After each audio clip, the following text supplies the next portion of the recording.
Hi everyone, welcome to the February 16th edition of the TimeformUS Forecast. I'm David Aragona, back with my usual co-host Craig Mulkowski as we look ahead to this weekend of racing. Our focus this week is Fairgrounds Saturday card. They've got a 14-race extravaganza, and we're going to focus, of course, on the late pick 5 sequence. It's an all-stakes pick 5, topped by that 50-point to the winner Kentucky Derby qualifying prep, the Grade 2 Risen Star. That is the final race on this marathon card. The other stakes in the sequence include the Al Stall Memorial, the Grade 3 Mineshaft, the Grade 3 Fairgrounds on the turf, the Grade 2 Rachel Alexandra, a Kentucky Oaks prep, and like I said, closing things out with that Risen Star. And Craig, happy to have you back on the podcast. We definitely missed you last week, and definitely coming off the layoff with quite a bit of work to do on this Fairgrounds Pick 5 sequence, because we've got large fields and competitive fields of horses to sort through.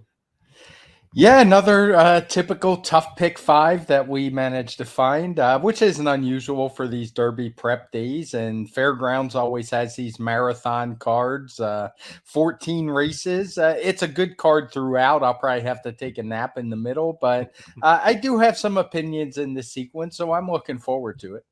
Yeah, I'm looking forward especially to discussing the Risen Star with you. I did a separate video on that. We haven't talked about the Risen Star, the two of us, yet. Usually we end up doing our stakes previews together, but I'll be surprised to find out who you like in that race. But that's a really intriguing handicapping affair, and also an intriguing piece of the puzzle as it pertains to this Kentucky Derby picture taking shape, because things are really in flux right now. And it just so happens this year that we've got a bunch of major 3-year-olds and their connections deciding they want to take this Fairgrounds route to the Kentucky Derby. We've got 5, 6, maybe even 7 legitimate Kentucky Derby contenders running in that Risen Star later on in this card. So it's going to be interesting to see how those horses sort themselves out on the racetrack. But we'll talk about that later. Let's kick off this pick 5 sequence and begin the handicapping portion of this podcast with race 10. It is the Albert Stall Memorial. This one going 1 mile and a 16th on the turf course for the fillies and mares. And Craig, as I was handicapping this, I was recalling that you were also out the weekend of Lecomte Day, and I remember I had Marcus on the podcast that week, and I was recalling a lot of my conversations with Marcus and realizing that we haven't talked about a lot of these horses yet this year. So it's going to be interesting to get your take on a few of these races. I probably normally would have a better sense of where you might go in some of them, but these I don't think I do. Beginning with this Al Stall Memorial, I think the first thing we've got to talk about in this race, Craig, is the pace, because it does feel like there are multiple horses that need to be forward to have their best chance. And it just feels like this is one of those TimeformUS pace projectors where that fast pace that's predicted is likely to play out on the racetrack. You've got about 3 of them that I think really do need to go forward to have their best chance. I'd agree with that. And that's how I kind of attack this race. I mean, when you look through the PPs, these aren't just front runners. These are horses who are just need the lead types. The 8 horse, Not So Close, is probably the one that will take the most attention. And she just always goes to the front. Lots of red fractions in her PPs. A couple times, at least once, she has rated on the lead and been able to win. She's done it both on turf and on dirt. Though that dirt race wasn't off the turf contest, so not sure how strong that one was, but there's no doubt what her running style is. And when you look at the horse shown alongside her on the pace projector, Swoonatra, who is drawn to the far outside, it's a very similar situation. Just nothing but ones in her PPs, bunch of red fractions. So it's not like these horses just want the lead. They're horses who go fast and go to the front. And something I like to do with the pace projectors is I look at the horses who are shown in 3rd, 4th, and 5th in races like this to see what they have. And we should mention the 10 is likely to be scratched. Dana's Beauty, she just ran yesterday or 2 days ago as we're recording this, so I doubt we're going to see her. But that leaves horses like Lady Wears the Ring. Another win, doesn't necessarily need to be on the lead, but she's up close in races with tons of red fractions. And another horse on the far outside, Join the Dance, who has lots of ones, plenty of red fractions. So I had to attack this race as a race where I really don't want to play any of the horses that are going to be up near the front and kind of look for some closers in here. Now, unfortunately, there's not a lot of favorites amongst those. I guess Not So Close would be the lowest on the morning line. And the horses who are going to be more preferred by bettors will be coming from off the pace. Yeah, you really did a good run through of all of those likely speed horses and how they're all probably going to get aggressive rides because that's what they need to achieve their best results. And one of them, Craig, I feel like I want to put in my DRF horse watch. That's the number 4, Lady Wears the Ring. I can't recall another horse that has found itself in as many races with extremely fast paces as she has. I mean, not just a couple red color coded fractions. She's been in a series of races where the entire line of fractions is color coded red. And unfortunately, she's probably going to find herself another one of those here. And she looks a little bit overmatched. I was trying to build some case for her, but it just seems like it's the wrong spot. But maybe a horse you want to keep an eye on when she eventually, hopefully, finds herself in a race that doesn't have quite so much pace in it. But let's talk about some of the actual legitimate contenders. And I'll first address the horse that you mentioned that probably has the best chance of those speeds, the number 8, Not So Close. And I think you already covered her pretty well. I don't have too much to add, other than the fact that I know that the Norm Cassie barn is one that we were talking about just being on this insane hot streak at this time last year. And coming into this weekend, it really is just the total opposite story. I was actually surprised. I knew that Norm Cassie was in a bit of a slump, but I looked up some of his stats in DRF Formulator, and over the past 3 months, he is just 2 for 43 with a 28-cent ROI. So just things not going the way of that barn right now. And I think you do want to be aware of that stuff. So just another reason to not so close in this race. Not that I was leaning in that direction anyway. And Craig, I think the horse that you naturally would gravitate towards, given that pace scenario, is the number 3, Creative Cairo, who I do believe is the morning line's second choice in this race. I'm squinting to see as my eyesight's not so great, but she got a good setup last time. And I think that's maybe the only knock on her is that she's coming off a perfect trip where she got a good ride from Florent Giroux, saved ground, tipped out at the top of the stretch, and was able to use that long fairgrounds run into the wire to get up.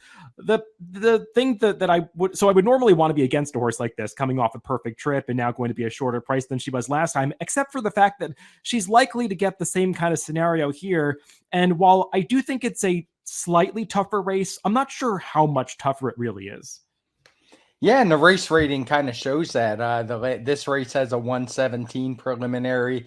That race was rated a 116. It seems very similar to me. And the horse who's actually the favorite on the morning line, I think, has a few more questions than that one does.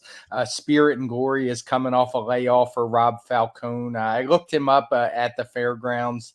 When he runs a horse first time there, he does fine. I think he was like 3 out of 7. It's not enough to really draw any meaningful conclusions, but he can certainly get the job done. But the layoff is a concern for me. And also, when I look through this horse's PPs, it's kind of the opposite situation where even though she's an off the pace horse, her PPs just have a ton of blue fractions. There's very little in the way of red. And it's not that, I mean, red can and often does help horses that come from behind. But I would like to see some positive affirmation that this horse can actually be in a race with a fast pace and have that same finishing kick. And we don't really have that. Not dismissing her at all. She gets Pratt in the saddle, who certainly is one of the best riders in the game now. And I just prefer Creative Cairo a little more than I do her. Yeah, for me, it's kind of a toss-up between those two among the closers. I think they probably are the best of the deep closers. Creative Cairo, and Spirit and Glory. As for Spirit and Glory, she's got some solid form against probably better horses than Creative Cairo's been facing. Spirit and Glory is not always successful in the races that she's spotted in, but she's typically giving a good account of herself. And I think you make a good point about her being in a bunch of slow-paced races. She is a horse that, going back to the middle of her career and even earlier in her career, she had this tendency to get a little bit of rank in her races. And maybe the fact that she's not in races that have a lot of pace contribute to that, and she'll be able to settle better in a race that does feature a stronger pace. I think they've picked out a pretty good spot for her to come back. I'm not going to hold the race 2 back against her because horses like Consumer Spending and surprisingly probably just better than what she's facing here. She ran pretty well in that yellow ribbon the last time we saw her back in August at Del Mar. That not the strongest race overall. I think that Southern California division is relatively weak, and she was the only shipper in that race. So she ran okay, but they got a very good ride and trip. But she's likely to get another one of those with Flavian Pratt taking over, as you noted. So I think that both of those horses make sense. I'll go into the horse that I'm most interested in that I'm think is going to be a price in this race. And that's the number 11 Girl Named Charlie, who is the other Lindsay Schultz runner in here.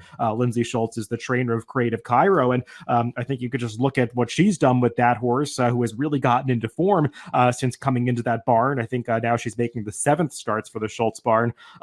Girl Named Charlie's only been in this new barn for 1 start, and she seemed like she was a horse that was maybe tailing off a little bit for Tom Amos during her 3-year-old season, but she did show talent early on. I mean, she actually won a stakes at Fairgrounds, coming from well off the pace back in March of 2023, had a bit of a tough trip in the Edgewood after that against some legitimate 3-year-old fillies of graded stakes quality, and then things sort of went awry. Her final effort of 2023 in that Keeneland October race, it's not nearly as bad as it looks. You can go back and watch the trip of that race, and I don't want to be hard on Julio Leperoux, but let's just say that he never had this horse in a position to do anything. And I think it's a race you just draw a line through. She came back off the layoff last time for the new barn, and I get that it was a much weaker field than she's facing here, but I really like the visual of that race. She always traveled strongly. She got a good trip sitting on top of the pace, but it's not like even the pace completely held together. Horses were closing in behind her, and she just always was in command of that affair through the stretch. It's a long fairground stretch. She moved early to take over and just never let anybody ever get within 2 lengths of her by the time they got to the wire. To me, that felt like a big step forward for this horse going out for the new barn. And I also like what she did right after the wire because she galloped out really strongly at the end of that race. Just feels like a horse that maybe took that next step forward from 3 to 4. She's going to be a big price in this race. She can adapt coming from further off the pace because we've seen her do it in the past. And she just seems like the right value play for me. I'm with you on her. I had her down as a B in this race with the others being A's, but at the price she's going to be, no problem with that at all. As you said, she kind of tailed off last year, but when you look at her PPs, she was running for a long time. She started her year early as a 2-year-old and just was running consistently all the way through almost the end of her 3-year-old year.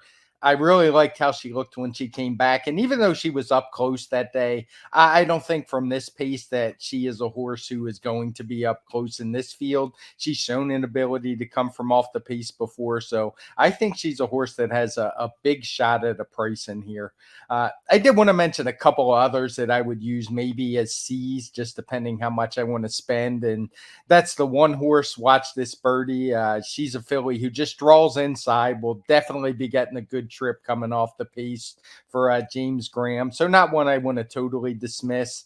And Fancy Martini's another who's shown pretty far back in the pace projector, but I won't be surprised if she's maybe the one that gets first run. She'll still have to hold off the other closers, but both of those are going to be prices in here. So if I can afford it, I would like to use them as backups. Yeah, I gave a look to Watch This Birdie. Watching her last race, to me, it looked like she had everything go in the direction of her possibly winning the race. By the time they got to the 8th pole, she had built up a lot of momentum. And then to my viewing, she just didn't quite finish off that race the last furlong and actually got passed from behind by the winner, Tufani, and the runner-up as well, who snuck up the rail. So I didn't love that, but I do agree with you that she's likely to get a good trip in this race. And Fancy Martini, I also think is really interesting. I actually would use her pretty prominently in here because of all the horses coming out of that Marie Krantz Memorial, and I think there are 4 or 5 of them in this race, she's the one that you can make a legitimate excuse for because she just got completely cut off in traffic at a critical stage approaching the quarter pole, and James Graham just basically gave up after that. It's unclear how much run she really had, but she was moving with some horses that were making closing runs coming around the far turn and just unfortunately ran to the back of a tiring runner and just lost all chance and all momentum at that point in the race. As you said, she's got prior races that put her in the mix and she's going to be a decent price. And I don't mind getting a rider upgrade to Tyler Gaffalione for this race for a dangerous barn. So she's definitely one that I want to include. And one more horse that I would just maybe use as a B or C type, not my top pick in this race, but one that will be a square price, is the number 6, Flatter Me Silly. She's coming off a layoff in here. Not a huge sample size for the trainer Neil Pessin, but over the past 5 years with 180 or more day layoffs, he is a 4 for 17. So he can do this, bringing horses back off layoffs. And I know she's got to get a little faster, but I thought that she was running on decently against a pretty strong field last time at Ellis. Maybe she was just tailing off a little bit by that point in the season because her run was a bit muted. But prior to that, she had tried to go 1.5 miles against tough competition. She's got the right running style for this race. She's run very well at fairgrounds going back to past seasons, albeit against weaker horses. And maybe coming off the layoff, she'll be ready for a step forward. This is one of those former Laufenbach stables horses that Neil Pessin actually purchased for himself at that dispersal. So we'll see if she can if she can move forward. She's going to need to, but just another deep closer in a race that might set up for that style. Yeah, I considered her. I was more interested in her for vertical exotic. She's just a horse who doesn't really find the winner's circle. Only one time as she finished first, but it's a race where I think it's going to be a pretty wild stretch run, and horses are going to be flying from everywhere. Well, let's move on to the next leg of this sequence, race 11, over to the dirt course. And, Craig, I should have mentioned it before the first race. I kind of forgot. The weather situation is something that you want to monitor at fairgrounds. Both Friday and into Saturday, there is rain predicted. It's supposed to stop by about mid-afternoon on Saturday. I think around 3 p.m. is when the rain is supposed to cease. But there is the potential for at as much as a half an inch of rain to fall, and that could affect the turf races. I don't know if that's going to be enough to make them come off the turf. Maybe they only keep the stakes on the turf and take the other races off. We'll see how all of that gets handled, but you do want to note that there is rain predicted, and the main track could come up wet, so that might affect some of the horses participating in these stakes races later in the day. So just keep an eye on that. I think it's a tough thing to handicap for ahead of time, but you do want to keep that in the back of your mind. And as we transition to the mine shaft, possibly a race that could be run over a wet track. This one going 1 mile and a 16th for the older runners. And I think we're going to have a clear favorite in this race, Craig, and the number 3 Best Actor. I'm not exactly sure what to do with this horse because on the pace projector, looks like he's going to get a very favorable trip.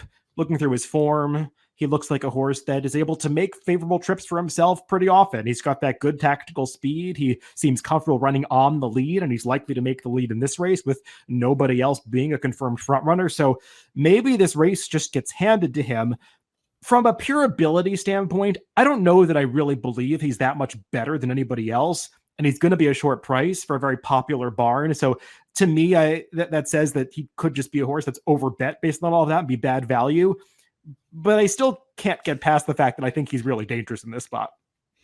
Yeah, I had very similar thoughts with this horse. I mean, the pace projector kind of tells the picture. And like I said in the previous race, when I like to look at the horses in behind when horses are shown with clear leads like this. And in this case, I see Smile Happy, a horse who would never be confused with a front runner.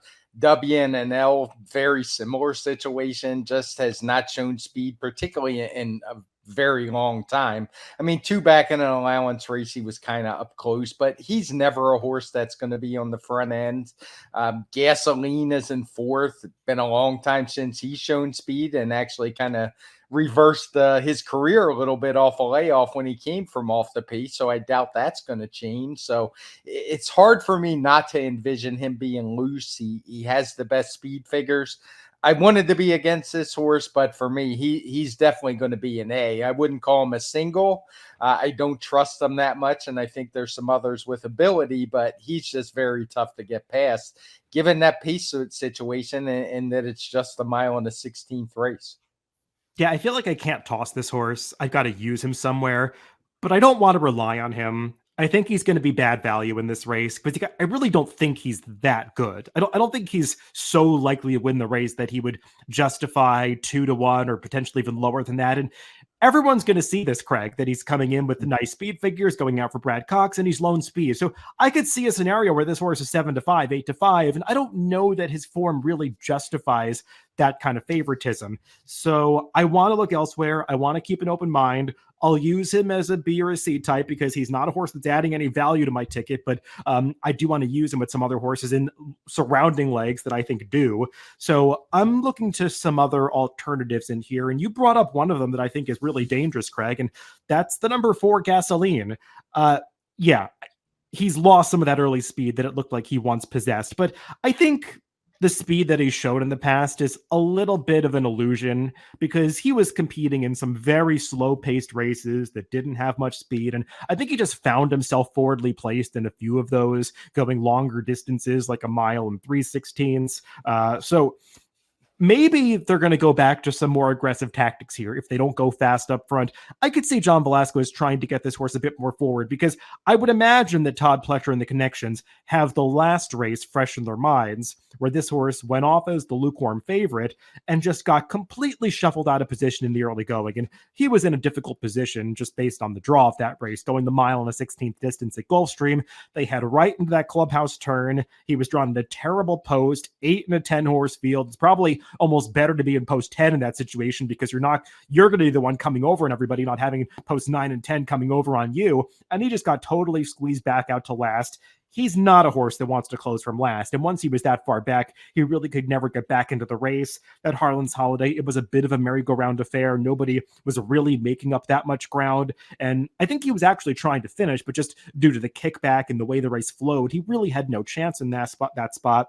The Clark, it was a little disappointing, but again, he found himself a little further back than I think they wanted to be. And also, I think it's worth pointing out, Craig, that those last 2 races, he had to come off Lasix because they were at Churchill and at Gulfstream where you can't race on Lasix in graded stakes races. Fairgrounds, being in Louisiana, they're not complying with HISA like some other tracks are. So he can race on Lasix in a graded stakes here. So I think that's important for a horse like Gasoline. And Pletcher's going to know what this pace scenario is like. I think the instructions are going to be more aggressive with this horse. And if he bounces back to one of his better efforts, I think he's a major player. He's arguably just as good as Best Actor, and he's going to be a much better price. Yeah, his speed figures from 2 and 3 back certainly say that. And I don't want to go too much into his trip last time. You covered it very well. I just think that race is a complete and total line through. I'm glad you brought up the Lasix issue because that was something I actually wasn't aware of. I didn't do the Lecomte card, so I was aware of it as a handicap. This one with a horse like Best Actor, I would have normally been more leery going back to a stakes race with his last 2 wins coming with Lasix and allowance. But not really a factor here as the horses are in it. Well, it'll be different for the 3-year-old races as it affects Kentucky Derby and Oaks points, but not in this one. Yeah, I have no issue with Gasoline at all. He is one of the horses that I want to use. The only other one, well, I guess there's 2, but the main one that I would want to use more like a B type would be Red Route 1. Just because his last race in that Saudi Crown race, who we know Saudi Crown is a really good horse, one of the better 3-year-olds of last year, set a pretty quick pace, being up front by himself. But still, it's not like he had set blue fractions. And I really liked what I saw from Red Route 1 being way closer up than what we're used to seeing from that horse, resulting in him getting a good second place that finish that day while no threat to the winner at all. But it just makes me wonder if maybe a late went on and maybe we're going to get better from this horse as a 4-year-old. And, you know, if he's close like you, I don't totally trust that Best Actor can finish off this race. And one thing we do know is Red Route will be running through the stretch. Red Route 1. Yeah, I think Red Route 1, he's going to give the usual good account of himself. If it's good enough to win, we'll see. I'm a little skeptical. Ultimately, Craig, I watched that Louisiana Stakes a couple of times, and I didn't want anybody that finished behind Saudi Crown that day. There are, I think, 3 of them back in this race, and Red Route 1, Happy American, they ran fine. Happy American did what he usually does. He made that, move coming off the far turn to try to make up some ground. Couldn't quite get there. Saudi Crown's just a way better horse than all of them that he was competing against. And this is an easier race because there are no Saudi Crowns in here. Best Actor is not going to be confused with that big favorite that won last time. So I think it's a better situation from that standpoint for horses like Red Route 1 and Happy American. There still isn't a whole lot of pace for them. And I still don't know that Red Route 1 is necessarily going to be better if they try to put him closer to the pace like they did last time. It didn't quite work out. I mean, he finished second. It was a decent effort. It was probably about as well as he's run coming from way back, but it wasn't an improvement. So I couldn't get there making the case for either of them. And I really couldn't get there making the case for Smile Happy, who was the last place finisher in the Louisiana. This horse, of course, has races going back, over a year ago that, or actually not even a year ago, back in the Ali Sheba in May, that would make him the winner of this race, the winner quite easily. But it's been well documented. This horse has had issues. He's had mental issues. He was refusing to go to the gate ahead of the Stephen Foster. We saw some of that same freezing on the racetrack last time ahead of the Louisiana, not wanting to go in the gate, delaying the start. Ken McPeak has been taking him to his private training center in Florida to sort of keep him calm. He thinks he's a horse that can't handle being around the racetrack. All of these excuses, all of these variables, they just don't make me want to take any kind of short price on Smile Happy. No, and I don't think he'll even be the 5-1 he is on the morning line. I'm with you on the other two, Happy American and Smile Happy. Didn't like what I saw at all. Smile Happy's a horse who's ran well off of layoffs in the past. He won as a first-time starter. He won an allowance race at Oaklawn off a long layoff. And to me, he just looked terrible. Maybe if you're watching the load and he's more professional and just goes right in the gate, he's a horse that, hey, you want to make a win bet on him if you think he's going to get back to his best form. But having to bet this ahead of time in the pick 5, I'll take my chances. I want no parts of him. There's one more horse that I want to mention, Craig, and I initially was going to use him as more of a B or a C type, but as I started to think more about this race and just not really falling in love with the shorter prices, I was kind of saying to myself, why are you viewing this horse as a B or a C? This horse should be an A. If you think he's going to be the right price, just upgrade him. And that's the number 5 Notary. I don't know if he's good enough. And it probably is a little bit of an ambitious spot moving up into this graded stakes for a horse that they claimed for $50,000. But even though this horse didn't look like much early in his career, he started to really come to hand for Ingrid Mason in the middle of last year, and he's continued that upward trajectory for the new trainer, who I can't say that I'm familiar with, Armando Hernandez, but if you look up his stats in Formulator, with all starters over the past 5 years, he's got a positive ROI. So this trainer clearly knows what he's doing. And Notary has just been running well over his past few races. I actually thought he ran better than Money Supply 2 back because there was some pace in that race. It was falling apart at the end. And he made the first move to take over before getting run down in the late stages by that foe. And he improved again last time. That was a really impressive victory at Oaklawn Park. Drawing off from that field by 5 lengths. He just always traveled well into the race. And the other thing I like about this horse, Greg, is he actually has a little bit of tactical speed. So I don't think he's going to be out the back door like some other contenders who might be closer to the pace just merely by the function of there not being a lot of pace in here. This is a horse that just naturally wants to be somewhere mid-pack or a stalking position. So I think, especially with a rider like Raylu Gutierrez getting aboard, who is known to be aggressive at times, I think we're going to see this horse in a good stalking position. And maybe this is the right kind of race for some new face to step up and win at a price, because I can't say that I'm that thrilled with so many of the familiar faces in here. I can see that. Notary was the other horse I wanted to talk about back when I mentioned Rev Route 1. I'm not really sure what to do with him, but I think he's going to get a good stalking trip. I wouldn't be surprised at all if he's sitting second, even ahead of horses like Smile Happy and WNL. So, yeah, I've got no issue with him at all. He needs to get maybe a little bit faster, but it's not like he has to get a lot faster. And that last race was really good. I think it's good to remember just how strong those races are at Oaklawn Park, those allowance races these days, where, I mean, the purse is, what's it, 60% of what this one is. I mean, they are some very strong fields. Yeah, and that race only got a 160 in TimeformUS speed figure, but when you look through that field, there's an argument that number actually could have been higher for the last race, just given who was behind him and some of the numbers they had run previously. I looked through that card. There were very few route races. Most of the races preceding it were sprints. So, I mean, I'm not saying the figure's wrong, but I'm just saying if you want to project him improving a little bit, you can look at the last race and get there. So he's definitely one that I want to use pretty prominently in this race, because I think, if anything, he's a horse that could drift up from that 8-1 morning line. Let's move on to the next leg of this sequence. It is back over to the turf course. Race 12 is the Grade 3 Fairground Stakes for the older horses, going the 1.125 distance on the green stuff. Well, hopefully on the green stuff. I think there is a possibility this race could come off the turf, and I imagine that's what the connections of Money Supply are thinking, doing the, what's that horse, Craig? Captivating Moon, who used to always enter in both races. Money Supply's taking up that mantle here, so we'll see if it comes off for him. I think he would probably have a better chance in this race if it rained off the turf than the prior one that we just talked about. But let's handicap it as if it's on the turf, Craig. And this is the leg that I personally had the most trouble with, because I look at the race that most of these are coming out of, the Colonel E.R. Bradley and Strong Quality and Beatbox. They both ran fine that day.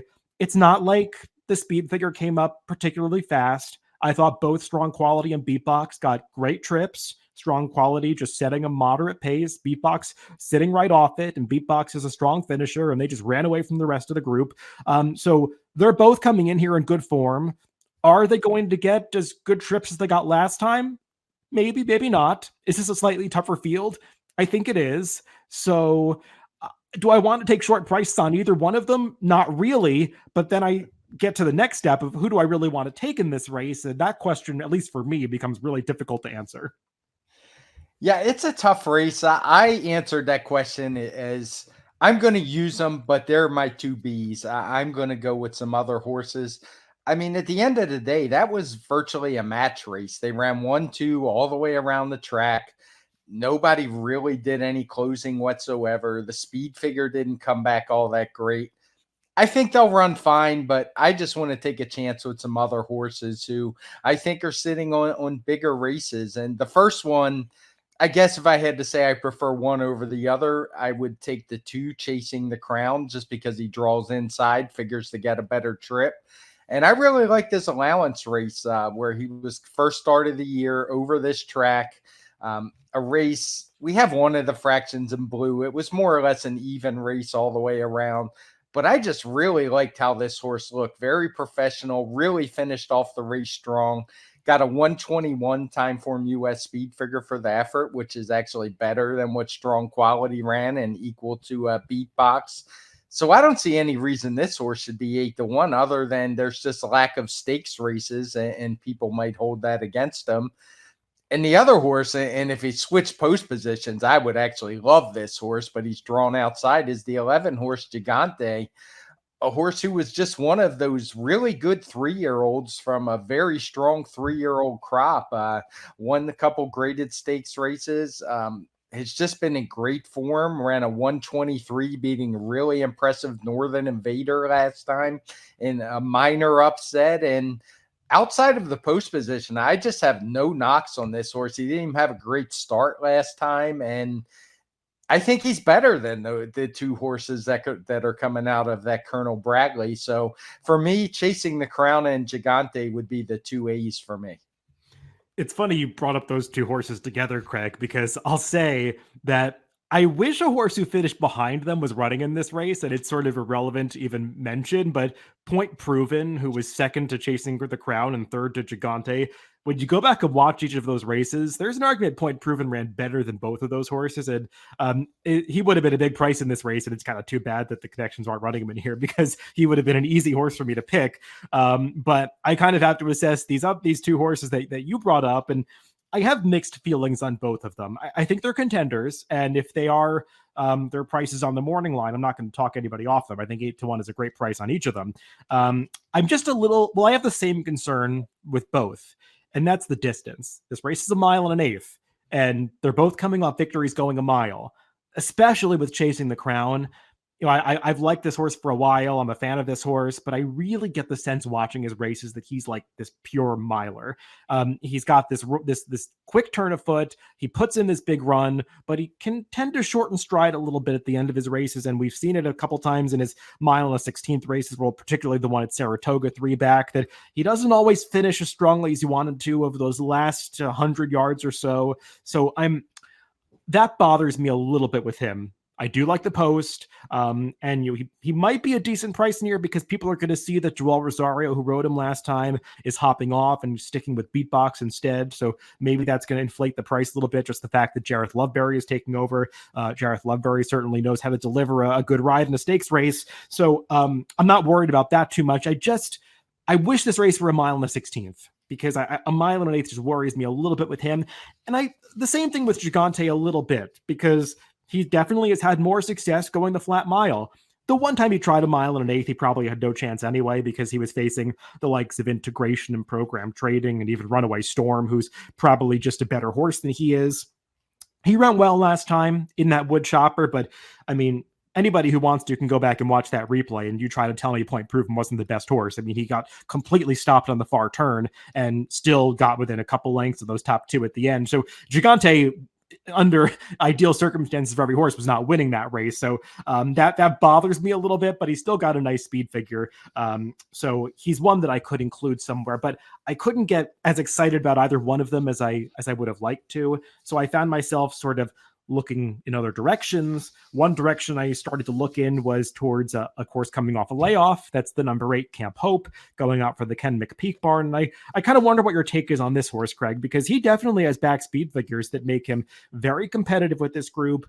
The layoff is a concern. Ken McPeak has just merely decent numbers coming off layoffs, not overly negative, not overly positive. So it's not something that I'm going to hold against this horse too much. What I do like particularly about Camp Hope from that standpoint is that at least he has run well coming off layoffs before. He seems to do well fresh, so he has a history of running well off similar breaks. I think that's a good sign for him. And just watching his last couple of trips, I thought that Brian Hernandez just got a little too complacent, too back in the Wise Dan. Probably would have been closer if he had been able to unleash his run a little bit sooner. And then maybe the mile and a quarter was just too far for him last time. I like the distance for him. I think this is a good spot from a trip and pace standpoint. It's just a matter of whether or not he's ready. Yeah, it's funny. I had 2 A's, 2 B's, and this horse I had a question mark because I don't know what to do with him. I didn't catch if you noted he's a first-time gelding as well, it would appear. I doubt that was before his last race. So, yeah, he's got a shot. The layoff's a little concerning. It just depends if I can afford to get him on my ticket. I don't particularly love him, but it wouldn't shock me if he was able to pull this one off. Yeah, and the one other horse I wanted to take a long look at was the number 5 Palazzi, who is the other Mark Casse trainee in this race. Mark Casse did say in our colleague Marcus Hirsch's advance for this race that Strong Quality is going to run regardless of surface. He'll run dirt or turf. Palazzi is not going to run the dirt, and Palazzi might not even run if there's significant rain because he wants, good to firm turf for this horse, understandably. So just with that being said, at least this horse has a couple of races going back that make him competitive in here. If he can repeat that Sing Spiel where he beat Rock Emperor back in September of last year, I think he's a serious contender in this race. Not that beating Rock Emperor is the greatest achievement, but Rock Emperor would fit well against this field. And after that, they just tried to make him into a marathoner. I don't know that this horse really wants to go a mile and a half. I think he's turning back to a distance that is fine for him, a mile and an eighth. He's actually had success at fairgrounds in the past, actually going all the way back to early in his career. He broke his maiden at fairgrounds going 2 turns. So I think that there's a case to be made for this horse, and the upgrade from a rider standpoint, the Tyler Gaffalione, that's a positive as well. He's going to be a fair price, I would think. So just in a race where I don't have a strong opinion on anybody, Craig, I'm just trying to look for some horses that I think are going to be the right prices, horses that I think are going to offer value commensurate to what I deem their chances of winning to be. And Palazzi checks that box for me. I'm not overly excited about him being one of the more likely winners of the race. I just think he's one of the few horses that I could actually see myself betting on. And it was a tough race to sort of sort through and find horses that I actually was excited to bet. Yeah, I can see that. I tried to make a case for Palazzi. I couldn't quite get there. I'm afraid maybe his speed will be a bit dulled from all those longer races, turning back to a mile and an eighth. But if not, his best races put him there. It's, as you said in the beginning, this is no easy race for sure. And before we move on, Craig, I just have to give one quick shout out to my crazy long shot from last time, who didn't run that badly in the Colonel E.R. Bradley. That's the number 6, Duke of Carthania. And this race is slightly tougher, so he's probably too much of a reach this time, but he is going to be a gigantic price. And I'll just kind of repeat the case I made for him on the last time in a condensed version, is that he was going to really do something in that Diliberto Memorial 2 back where he lost the rider. He was getting a good trip up until that point, but he was moving in tandem with Beatbox and was kicking for home with that runner who ultimately finished second and just veered in, and Mitchell Murrow lost his balance and fell off. But this is a horse who seems like he's really gotten his act together in his past few starts, and the pace didn't work out for him last time. That race was dominated up front. A mile and an eighth today, it's probably a little bit of a stretch for him, but he's going to be 50-1 in this race. And most 50-1 shots I can make zero case for whatsoever, and I can make a little bit of a case for this horse, so I've got to use him somewhere. Yeah, I could see that. I use them in verticals. Now that you bring it up, I remember listening to that show and thinking you were probably a little bit crazy, but he does certainly like turf. He's run well on dirt, but I think he prefers turf. I could see use them in verticals. I don't think I could squeeze him onto my ticket. Yeah, and Craig, from a pace standpoint, I think he's one of the few horses that is going to be going after strong quality early and be somewhat forward, because when you go through this field, there aren't too many frontrunners outside of strong quality. I mean, it could be another situation, despite it being a larger field, where he just gets to control things up front. And I think the fact that it is a 12-horse field and there's no fast pace designation kind of leads you in that direction, that maybe this pace just doesn't really develop, and that could hurt some of those deep closers. Yeah, I feel a little negligent. I didn't mention the pace projector, maybe because I'm trying to beat strong quality in here, but he certainly does seem to have a huge tactical edge. Again, when you look at the horses shown in behind him, Rising Empire, it's hard to see him trying to go to the front. English Tavern never goes to the front. I wouldn't be surprised at all if Beatbox isn't the one on his flank again. Yeah, Rising Empire would like to go to the front. He's had trouble getting out of the gate recently and just isn't naturally fast, even though he's run some of his best races from the front end. So we'll see if he could possibly get forward in this race. Let's move on to the next leg of this sequence, race 13. It is the grade 2 Rachel Alexandra. This going 1 mile and a 16th on the dirt for the 3-year-old fillies. Well, Craig, we already did a DRF Stakes preview of this race. You can check that out on DRF's YouTube channel, where we talk about every single horse. So I don't think we have to spend quite as much time on this one.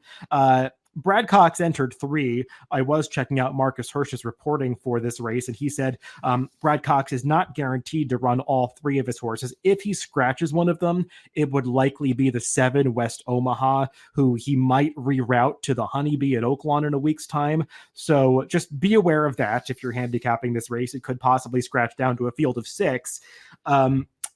I believe that the horse to beat, Craig, is the number 4 Intricate, and I think it probably makes sense to start with her because she's probably coming off the best last out performance of any of these horses when she was such a decisive winner of that Goldenrod. Now, I don't think the Goldenrod was the strongest race we saw contested for 2-year-old fillies last year, but I mean, who cares what was behind her? She won by over 5 lengths, and she just always traveled like the winner of that race. She was just moving sweetly in behind the leaders, and once Tyler Gaffalione pointed her to clear sailing at the top of the stretch, she just went clear from that field in dominant fashion, really improved her speed figure. But as I was saying on our stakes preview that we recorded earlier, there's an argument that her maiden win is a lot stronger than the speed figure assigned to it. When you go back and watch it visually, it was similarly impressive. And she just feels like a horse that really figured things out, especially with the stretch out and distance at the end of last year. And I love the way she's training for this race. I've watched some of her recent workouts, and especially her work 2 back with an older runner for Brendan Walsh named Banishing,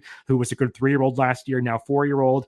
Intricate outworked that horse, and that's saying something for a 3-year-old filly to outwork an older male. So she just feels like a horse that's really thriving coming into this 3-year-old debut.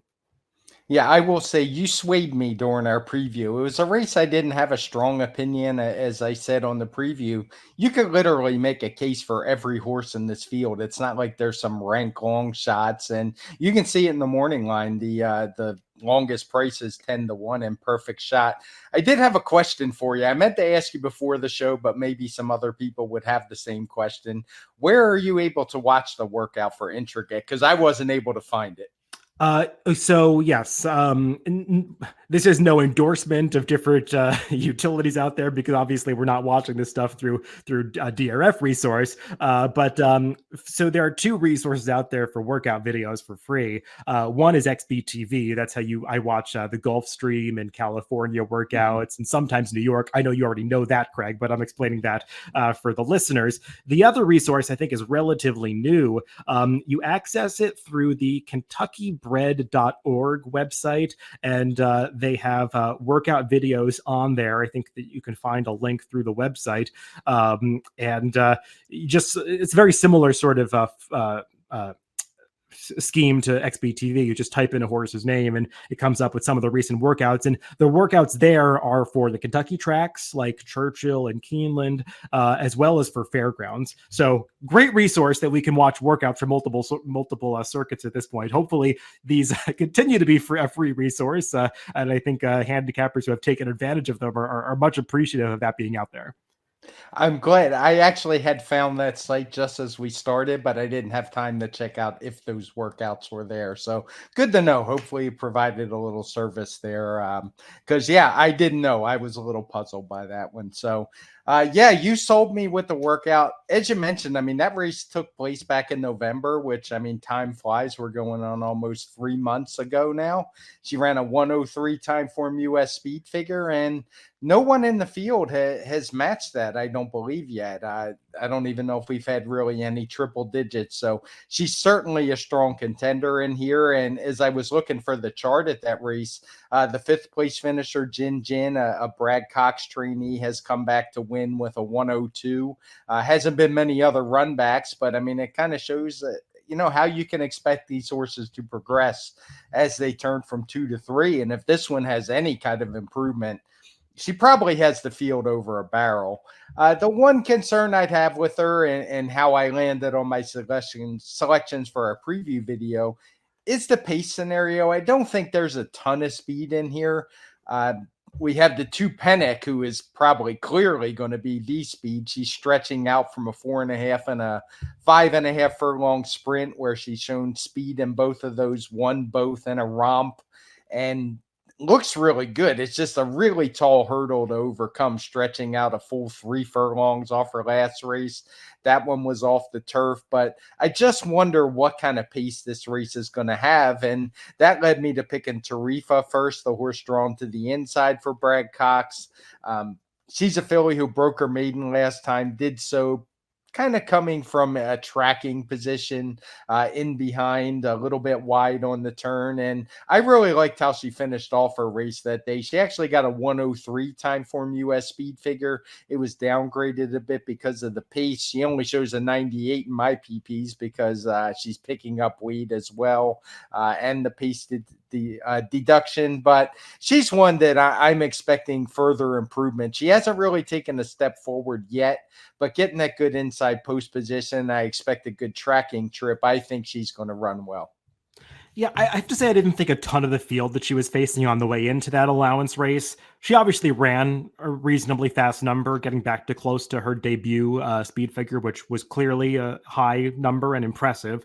I wouldn't say that she's exactly lived up to that 6-length debut victory, where I think expectations were really high for her after that, and she hasn't quite delivered on the promise just yet. But maybe that last race is a step in the right direction. And I will note she took the blinkers off that day, and it seemed like she settled a little bit better than she did in her prior start. So something to note with Tarifa. As for the other Brad Cox trainee, the one that I think is confirmed to participate in this race, Alpine Princess, I was a little bit against her, Craig. I thought she got a great trip last time, just controlling a very moderate pace in that untappable. I actually preferred West Omaha out of that race, given the way that she was gamely running after her through the stretch, trying to close after that loose on the leader. So Alpine Princess, especially with the presence of Pennick in this race, a horse that she would likely have to stalk, I was taking the negative view of her, given the fact that far and away her best race was when she was controlling a pace, and that's unlikely to happen here. Yeah, I agree with that. She's had 2 good trips the last couple. I mean, I don't think she has to be on the front end, but I'm not as high as her on some others. We should mention with Tarifa, she's coming off LASIK. She broke her maiden with LASIK. We've talked about it a little bit, but for these 3-year-old races, nobody's using it, even though I guess they could. They just wouldn't be eligible for points. I think that's how it works. Yeah. I know that's how it works here at Remington, and everybody wants the points at this point. Maybe that'll change for the next round. We shall see. I tend to doubt it, though. But yeah, at the end of the day, I mean, like I said, you could make a case for everybody. West Omaha won the race for the Silver Bullet Day, which kind of leads up into this one. Won it easily. I have no real knocks on her.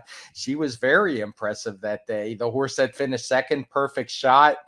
She's the longest shot in the field, and I thought she ran fine. She got a little bit shuffled in there while saving ground, and while West Omaha was running by on the outside under a full head of steam. And once she got clear, it's not like that one was pulling away, but maybe she's just not quite good enough. But as I said, there's really nobody in here that I would totally dismiss. Vivi's Dream, who I think is the actual morning line favorite that we haven't even discussed yet, had run some nice triple-digit speed figures in the fall of her 2-year-old season. Really disappointed at 1-9 at Churchill in the Rags to Riches Stakes. As you noted on our preview, maybe it was just a bit too much. It was her third race in about 6 weeks. That's a lot to ask for a 2-year-old, even though we know Ken McPeak does that pretty regularly. Eventually, it's not going to work, and she's had some time off, so I couldn't blame anybody that thought she has a big shot in here. At the price she's going to be, I'm probably going to look elsewhere, though. Yeah, I don't have a whole lot to add to any of that, Craig. I was a little surprised to see Vivi's Dream made the morning line favorite. I kind of thought Intricate would be the favorite, and I think she's supposed to be the favorite, so we'll see how the actual betting works out. But yeah, you made the case. I think Vivi's Dream was just a little over the top by the time she competed in that Rags to Riches. Let's hope it's not the sloppy track, because if the track comes up wet for the Rachel Alexandra, maybe that's a bad sign for Vivi's Dream, something you want to consider potentially. I did like the way she's working on the way back for this. The February 2nd work is really interesting to watch, because she and her workmate, Real Men Violin, actually hooked up with Saudi Crown inadvertently, and they were no match for Saudi Crown, unsurprisingly. But Vivi's Dream was going better than Real Men Violin in that workout, and Real Men Violin is going to be talked about in just a little bit when we get to the Risen Star. So Vivi's Dream, it seems like she's doing better coming into this race, and we'll just see if she's taken that step forward from her 2-year-old to 3-year-old season. But for me, it's kind of all about Intricate in this race, and she is my only A in this spot.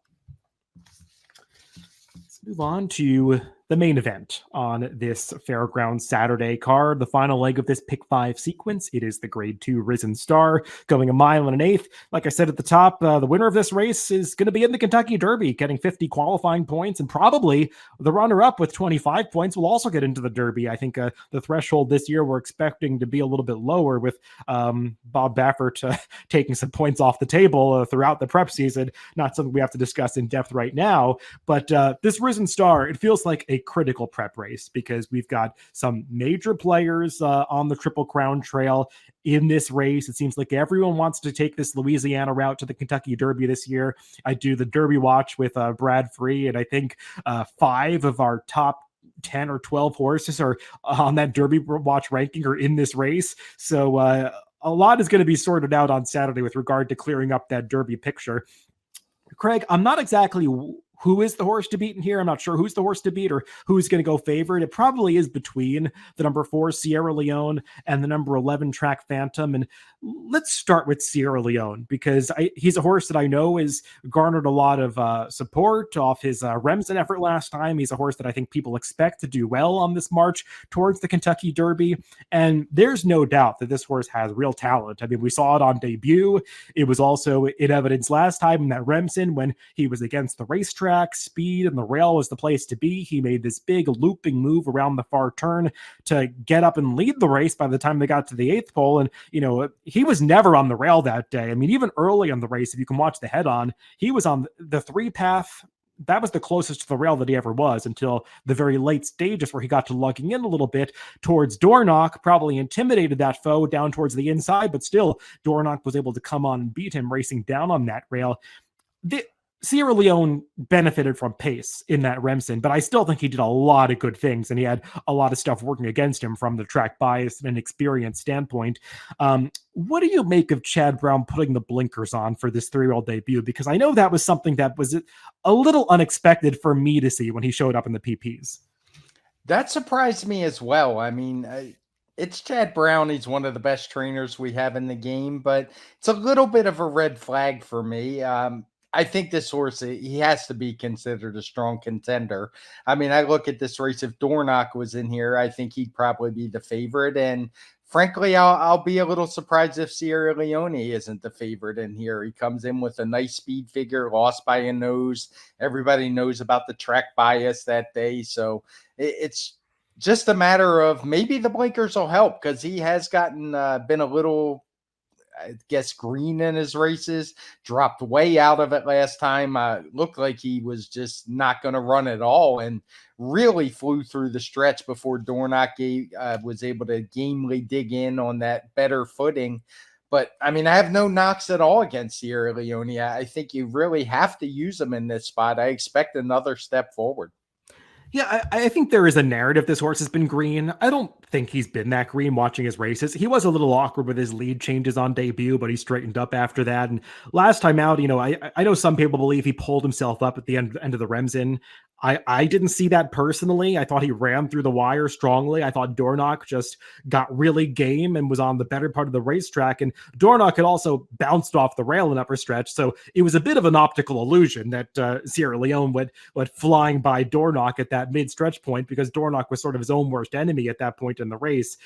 So I think there were other things going on in the Remsen than just Sierra Leone pulling himself up. And I would hope that's not why they're putting the blinkers on. Maybe it is what you said, Craig, that he just dropped so far out last time and they don't want him to be such a deep closer. You probably don't want to be such a deep closer in this large field, because you're likely to encounter traffic when you're facing 11 rivals. And I think that's a good transition to the other main player in this race, Craig, at least from the morning line standpoint, the number 11 Track Phantom. And what he has going for him, Craig, is that he's got the recency edge, because we've been seeing him right on through the winter. He's just been on this schedule like clockwork for Steve Asmussen. He's been running literally every 4 weekends. I mean, since he made his debut in October, 28 days. I mean, he's just like a machine from a racing standpoint so far. And you love to see that. And Steve Asmussen's horses, they tend to thrive on that kind of activity when they can stand up to it. I really liked his Gun Runner 2 back. I thought that was an excellent effort. He got real pace competition in the early stages that day, put those horses away and held off a closer. His Lecomte, it probably wasn't quite as impressive, but he did what he had to do. Now he gets a bigger class test, but I've got to say, I like what I've seen from this horse, and I think he's pretty reliable to show up with a good effort. I think he's going to run well, but that said, I'm going to use 3 horses in this race, and he's not going to be one of them. I just like the upside of some other horses in here. I think he's going to be a short price. I don't think the post is going to do him any favors. I know it's a 1.125 race and they have a decent run up to the turn, but still the 11 post is not ideal. And I don't like that as easily as he won last time. His speed figure regressed a little bit, dropped from a 114 in December down to a 110. So like I said, I think he's going to run well. I just don't see any value. I think there's horses who are probably going to turn out to be better than him, and those are the ones I'm going to use on my ticket. What do you make of this pace projector? Because we've got these 2 Steve Asmussen runners that are shown in first and second on the pace projector, Hall of Fame and Track Phantom. Track Phantom is more of the confirmed front runner, even though he's shown second on the pace projector. And I wonder if they're going to try to mess with that, Craig. I mean, he is drawn outside of Hall of Fame, so I guess they've got more of that flexibility if they want to keep him out in the clear and rate. But it's not like Hall of Fame has been a front runner in his 2 starts. He's been more of a stalking type. He actually rated in the pocket behind horses in his maiden win. And I think he's just shown up front because that was such a fast-paced race. I don't think there's evidence they're going to get so aggressive with Hall of Fame to send him to the lead. So maybe Track Phantom does find himself in front, but there are some others that can be forward. So I do believe the pace will be honest. What's your view on that?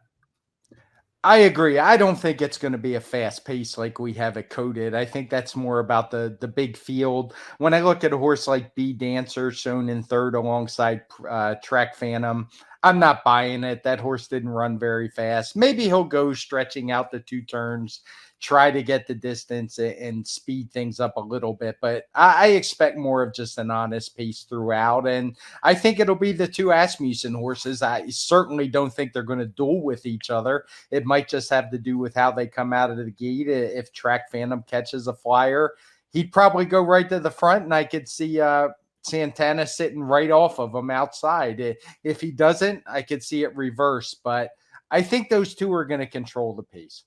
Yeah, and I think that's one of the things that makes Track Phantom so dangerous is if you watch all of his races, he is one of the best gate horses I have seen really racing right now. We're on the Derby trail currently at the very least. I mean, he just always breaks first. He just is so professional at the gate. And I think that really helps when you've got that outside post position and you can cross right over. He's had outside post positions in the last 2 starts and it's clearly worked out well for him. So I know that there are some knocks on him and he got a perfect trip last time. I still think this horse is going to be really tough to beat and he's going to run well in this race. He's not my top pick, but I'm not against Track Phantom. What do you make of the other aspects in Hall of Fame since we kind of brought him up through the course of conversation, Craig? He's coming in with the highest last out TimeformUS speed figure of 121. Obviously, a big part of that is the huge pace upgrade for that race because on the same day as the Lecomte, that maiden race had a much faster pace. I don't think there was much behind him that day, but maybe it doesn't matter when you win by over 10 legs. No, I wasn't sure what to do with him. I went back and watched the race thinking maybe I wouldn't be as impressed. And I actually came out of it the other way. I had kind of forgotten how he ran that race where he was on the rail. He was inside another horse who had basically a half a length in front of him most of the way. Seemed like he was maybe a little hesitant to go through, but that's usually a spot. Like if I bet a horse, I absolutely hate for him to be on the rail inside another horse and behind him. And it just didn't really seem to matter. Once he figured things out and put his head down and just opened up a little space, was able to get through and get his nose in front, the race was over. He ran fast. I don't think the speed figure is any fluke. There were plenty of routes that day. You mentioned the Lecomte was one of them. And I just think this horse is really good. And he would probably be my top pick had I joined you on the preview. And I went into it not expecting to do that because I usually try to want to beat horses like this, but generally horses like this are the morning line favorites, not 6-1. I have a question about Hall of Fame, and I don't know how to answer it, Craig. And I'm guessing you don't know how to answer it either. I don't think anybody can. Why is he in this race when it's seemingly he and Track Phantom are two of Steve Asmussen's best Triple Crown prospects? Why are they running against each other? And also, look at the ownership. $1.4 million purchase by John Magnier, Derek Smith at Coolmar Group. Same ownership as Sierra Leone. Why are they running in the same race? I mean, wouldn't you want to spread the horses out to get points if you, wanted to have your best chance of making the Derby with both of these horses? From both standpoints, the trainer and the owner, it seems weird. And maybe it's just independent decisions and they're not interfering with what Asmussen wants to do. But it's just surprising to me. I will say Steve Asmussen does not have good numbers. Coming off maiden wins, going into graded stakes races, not something he does successfully, especially in dirt routes. He's 1 for 25 doing that over the past 5 years. So that's working against Hall of Fame a little bit. I ended up taking the negative view on him, Craig, but I totally get taking the positive view watching his last race because it was visually impressive. Let's talk about the horse just to his outside, Catching Freedom. Brad Cox, he typically sends out live horses in the Risen Star. He likes to win this race. I think he's won it 3 times in the past 4 years. Catching Freedom looks very similar to the winner of this race last year, Angel of Empire, who was also coming out of the Smarty Jones. And I think that Smarty Jones looks a little better in retrospect when you consider the subsequent performances of Just Steel and Mystic Dan in the Southwest. Still, though, Catching Freedom feels like a horse that needs to take another step forward. Yeah, I had similar thoughts. He ran fine. He ran a 112 TimeformUS speed figure, as you noted. Mystic Dan came back to run well, though, with a much different trip and on the better part of the track. So I don't want to overrate that too much.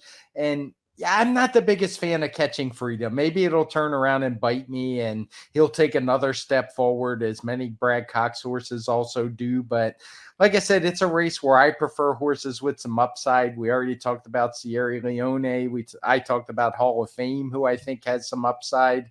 And I just don't quite see that with Catching Freedom. So, I'll let you talk about what you think of Catching Freedom and then go on to the horse you picked on top, because I like him as well, but I want to hear what your thoughts on him first, because I did catch it. I didn't watch your whole video, but I saw who your selections were. Yeah, I mean, as for Catching Freedom, I don't have that much to add. Other than that, the upside would come from him being more professional, because he's been a little bit green in his races. He was lugging into back, and he might have won that allowance race, but Florent Giroux just could not get him to run straight. He was trying to lug in behind tiring horses in the lane. And last time out in the Smarty Jones, he was more professional, but he was still a little awkward with his lead changes and upper stretch. And you just want to see these horses figuring it out at this point in the Derby Trail, especially moving up against as tough a field and as large a field that he's facing here. Maybe this is the race where he puts it all together, but I don't think he's going to be that big of a price, because you've got all of these connections to Angel of Empire last year, and everybody knows that the Smarty Jones has had strong form lines. So if he's 5-1, 6-1, I don't think that's good enough on Catching Freedom. Yeah, my pick in this race is the number 3, Honor Marie. And it's a value-based opinion, because I do think he's going to be among the better prices of sort of those 5 main contenders that we've talked about, just because he's going out for some lower profile connections that most handicappers might not trust as much. And he's also coming out of a race, the Kentucky Jockey Club, that maybe you could question the quality of it a little bit compared to, let's say, the Remsen, that I think we've already gotten some evidence that the Remsen is a strong race, and we're still waiting for that evidence to come from the Kentucky Jockey Club. But I just really like what I've seen from Honor Marie watching his races. I mean, he looked like a horse that they weren't even trying to win with on debut. It looked like the instructions to Rafael Bejarano were just go out there, take him to the back, and give him some experience. And he did that until they got to the 8th pole, and he sort of realized, oh, wait a minute, I could win this race. And he just mowed down that field in the final 1/8 of a mile. He clearly had no chance to win second time out, because Otto the Conqueror just dominated that race through slow fractions on the front end. But still, Honor Marie tried really hard in the stretch, and he actually went uncaught Otto the Conqueror on the gallop out. And I think that just says a lot about this horse. He's just a really honest, hard trier. He's not the flashiest horse. He doesn't wow you when you watch his workouts. He's not the most impressive physical. I mean, it's part of the reason why he sold for $40,000, Son of Honor code. I mean, there's nothing super flashy about him, but you watch his races and he is just so game. And you saw that last time in that Kentucky Jockey Club when the race flow, I think it was fair, maybe a little suitable for him, because closers did well, even though there is one blue color-coded fraction. I think you could look at it 2 ways as regard to how that pace developed in the Kentucky Jockey Club. But he settled so well at the back of the pack, and once Rafael Bejarano chirped to him around the far turn, he just took off and displayed the kind of turn of foot you only see on the turf, the way he ran past that field, coming around them in the stretch, and ran through the wire so honestly. This is just a really likable horse, and I think he's coming off the layoff in the right kind of spot. Distance seems like it's going to be his friend, even though he's not the biggest horse. When you look at his female pedigree, there is just a ton of stamina. His dam's actually a 3/4 sister to a horse that won the St. Leger in England, going 1 3/4 miles. So, I mean, there's real stamina pedigree on the bottom side for this horse. And just getting back to the original point, I think he's going to be somewhere in that 6-1 range, and I believe he's among the most likely winners of this race based on what I saw from him last year. In a field this I won't actually be surprised if he's even higher than that. I could see him being 8-1. It's just that there's a lot more flashier connections, a lot more form in the PPs in bigger races. And that race was, as we talked about, almost 3 months ago. And what I like about him is something, I mean, maybe people will overlook it a little bit, is this race is 1.125 miles. I know it's been this way for a few years, but still most of the other preps aren't run this far this soon, and the distance should be right up his alley. So he's the third horse I'm going to use, along with Sierra Leone and Hall of Fame. You mentioned a little bit the Remsen, how it's been flattered by the horses running back. And even though nobody's really won out of the Kentucky Jockey Club, the fourth, fifth, and sixth place finishers have all come back and run similar or better speed figures than what they did that day. One other horse moved the turf and ran a much bigger speed figure, but I don't really count that one too much. But it's just 3 months ago, it wouldn't shock me at all if this horse was able to turn that 107 speed figure I think I'm showing all the way up to like a 117, 118 this late if he runs his race. And I think this horse has some real talent, so I like him as well. Craig, with this race coming up as strong as it did, I did not find myself making cases for the bigger prices. It's just, I think it's a race where there's a lot of quality concentrated among 5 or maybe 6 horses that are going to take the bulk of the play. And I would be a little surprised if this race had a $30 or $40 winner, because I just could not get to some of the long shots in this race. And I'm getting the sense you feel the same way. Yeah, I do. Like I had it narrowed down to 5 and just went with the 3 I think have upside. I think we covered the horses who were at least single digits in the odds outside of Real Men Violin, who ran second to Iron Honor Marie, but I saw nothing that day that would make me think that horse could turn the tables. And none of the long shots in this case, they're long shots for a reason. There's a pretty big gap in the figures and the form to the other horses we've been talking about. Well, Craig, let's transition to the ticket structure conversation we always have at the end of the TimeformUS Forecast. And not the easiest pick 5 ticket to put together, especially since we were both having trouble narrowing a few races down, especially towards the middle section of this pick 5. I'll let you go first, though, and just highlight some horses that you might want to use. Horses that I think that you want to use prominently, because this is the kind of pick 5 ticket that could easily get quite bloated. Yeah, for sure. It's the first race. I think the pace is going to be fast, barring like some crazy scratches, which I just don't see happening. So I use Creative Cairo, the 3, and the 5 Spirit and Glory as A's. Horses I consider underneath were Watch This Birdie, Fancy Martini, and Sultry Lass. In the next race, I tried to get away from Best Actor because I'm just not a huge fan, but I do think he's got a lot going for him. So he would be an A for me, but I would use some other horses as backups. The 1 Rev Route 1, the 4 Gasoline, and the 5 Notary. And they would be more like B's than C's, because I'm not that sold on Best Actor. And maybe by the time I play my ticket, I could even switch that around a little bit. As you said, I think he's going to get bet heavier than what the morning line maker thinks. In race 12, that Fairgrounds handicap, I narrowed it down to basically 4 horses. Beatbox and Strong Quality, who went at it last time. Maybe that'll happen again, but I have them more as B's. I'm going with Chasing the Crown and Gigante as having more upside, and horses I think will offer a little more value. In the Rachel A. Alexandra, there's just, like I said, you could literally use every horse in here.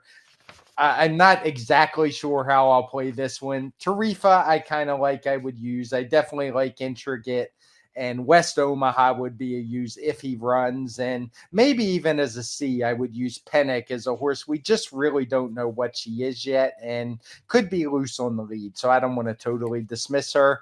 And then in the Risen Star, as I said, I'd be using 3 horses: Hall of Fame, Honor Marie, and Sierra Leone. Not sure of the strength yet. They would all be kind of A's or B's. Probably, I'm really torn between Hall of Fame or Sierra Leone for my top pick as we record this. Yeah, you got to make some tough decisions in this pick 5. And in the first leg, what I'm probably going to do is use my long shot Girl Named Charlie as the only A, because otherwise I'm spreading in a race I don't really want to spread in, because I don't like that many horses. I only really like Girl Named Charlie, and she's going to be great value. So she'll be my A horse, and I'll sort of use some of the neutral impact horses that I sometimes talk about as the B types. For me, those would be Creative Cairo, Spirit and Glory, and Fancy Martini's the other one. Fancy Martini probably adds more value than the other 2, but I don't I don't like her as much as Girl Named Charlie, so I'm going to put her on that second tier. In the mine shaft, my two A's are going to be Gasoline and Notary. I think they're both going to be fair value in here. Gasoline, obviously, the more likely winner of the two. And I'll just be a little bit against Best Actor from a value standpoint, but I'll use him as a B type in this race because he arguably is the most likely winner. I just don't think his price is going to be commensurate with his actual chances of winning. And I'm going to just sort of say to those deep closers, you can beat me, because I don't think the race is going to set up for them well enough based on the prices they're going to be. In the fairgrounds, this middle leg is the most problematic for me. I really don't have a strong opinion. I would probably have to spread here, and I'm going to feel okay spreading because of the decision I'm making in the first leg and because of the decisions I'm making in some subsequent legs. So my spread horses for A's would be Strong Quality, who I do think is going to get the right pace setup, Palazzi, the other Mark Cassie horse, and Camp Hope. And then the B's that I would use would be horses like Chasing the Crown, my crazy long shot Duke of Carthania, Beatbox, and Gigante. That's 7 horses, which is a lot to use in a race. But like I said, I don't have a strong opinion, and I'm able to narrow a couple of other races down to 1A. So I feel okay doing that. In the Rachel Alexandra, my only A would be Intricate. I think she's a very likely winner of this race. And I probably wouldn't use any Bs, and my C would be Vivi's Dream. I probably would also use West Omaha as a C type if she does not scratch from this race for the Honeybee. But I really do like Intricate. And just based on the way this sequence unfolds and the decisions that I have to make, I'm going to lean on her quite heavily. And then the Risen Star closing things out. Honor Marie's the best value. That horse is definitely an A for me. I think I'm also going to use Track Phantom as an A, even though he's more of like one of those neutral impact horses. I think he's the most likely winner of this race, and I just expect him to run well. I'm really afraid of him, so I'm going to upgrade him to be a sort of a co-A with Honor Marie. And then the other two that I would use would be Sierra Leone and Catching Freedom, but they're more backups for me. So that's sort of how I'm playing it, going skinny to begin and to end, and a little fatter in the middle. I know we're kind of pushing it with time. I just wanted to make one point because it's something that comes up a lot. People ask me about it. You mentioned Best Actor as a horse you would use, even though he probably won't offer any value. And I get a lot of questions about that. People ask me, why do you do that? And I just want to point out, if you think you're going to hit pick fives where all 5 horses that win offer value, you'll probably go about a decade before you hit a pick 5. So it's a matter of just, you got to structure tickets so they offer value, not every individual leg. And I'm just kind of glad you pointed that out, that it's okay to use horses that you don't think offer value. Yeah, how much would an idiot I be, Craig, if I used that 20-1 shot as my only A in the first leg and then completely left Best Actor off my ticket, but I think he's the most likely winner? That's probably not the best strategy to hit a pick 5 that has a ton of value. So I think that's actually a perfect example of why that's maybe not the best rule to make yourself follow in every circumstance. Yeah, very good point. So I guess we better wrap it up, as I think we have people following us in the studio. Yes, indeed. So we've already gone a little over time, but I mean, this is a really interesting sequence to handicap, and hopefully we've given out some good ideas that help you hit this late pick 5 on Saturday at Fairgrounds. Everybody, thanks for listening to the forecast this week. Remember, you can always catch these podcasts on DRF.com, Spotify, Apple Podcasts, and YouTube. Wherever you get your podcasts, just make sure to subscribe to the Daily Racing Form channel. Again, thanks for tuning in. Craig and I will be back next week for the TimeformUS Pacecast.